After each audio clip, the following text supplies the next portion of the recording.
আসসালামু আলাইকুম এভরিওয়ান। তো আশা করি সকলে ভালো আছেন।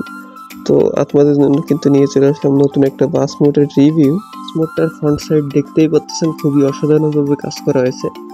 হিনো ওয়ানজির যে লোগো আছে খুবই ক্লিয়ারভাবে ফুটিয়ে তোলা হয়েছে, এবং এই বাস মোডের ব্যাক সাইডও যদি দেখেন খুবই অসাধারণভাবে কাজ করা হয়েছে। এবং এই বাস মোডটা কিন্তু পার্সোনালি আমার কাছে অনেক বেশি ভালো লাগছে, কারণ এটার স্পিড ব্রেক সব কিছুই কিন্তু খুবই অসাধারণ। এবং এই বাস মোডের বডি ফিনিশিংও দেখতে পারেন, খুবই অসাধারণভাবে বডিতে কিন্তু ফিনিশিং দেওয়া হয়েছে। এবং এই বাস মোডটা যে চাকাগুলো আছে হিনো ওয়ানজের অরিজিনাল যে চাকা সেগুলো কিন্তু ইউজ করা হয়েছে, এবং চাকা একটু কাদা ভাব আছে, মানে রিয়েলিস্টিকভাবে করার ট্রাই করা হয়েছে বাস মোডটা।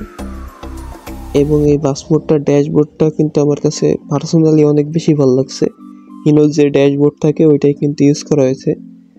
এবং এই বাস মোডটার কন্ট্রোলটাও কিন্তু খুবই সুন্দর। এই বাস মোডটা আপনারা না খেললে আসলে বুঝতে পারবেন না, কন্ট্রোলটা খুবই সুন্দর একটা কন্ট্রোল এখানে ইউজ করা হয়েছে। এবং এটা সর্বোচ্চ স্পিড আমি পাইছি 220 থেকে 250-এর ভিতরে, এবং এটার ব্রেকিংও কিন্তু খুবই সুন্দর। এবং এই বাস মোডটা কোথায় কবে পেতে চলেছেন সেটাও কিন্তু জানিয়ে দেব।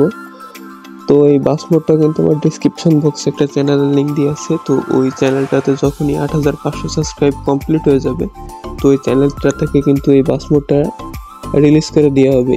এবং এই বাস মোডটাতে কিন্তু একটি মাত্র অ্যানিমেশন অ্যাড করা আছে। তো সেই অ্যানিমেশনটা হচ্ছে গাড়ি থেকে হেল্পার নামবে, জাস্ট একটা মাত্র অ্যানিমেশন অ্যাড করা আছে। কারণ বেশি অ্যানিমেশন যদি অ্যাড করা হয় তাহলে যাদের লো ডিভাইস তারা কিন্তু বাস মোড দিয়ে আসলে গেম প্লে করতে পারবে না, কারণ তাদের তখন অনেকটা ল্যাগ দেবে। এই জন্য কিন্তু এখানে বেশি পরিমাণ কোনো অ্যানিমেশন ইউজ করা হয়নি, জাস্ট খালি একটা অ্যানিমেশন ইউজ করা হয়েছে।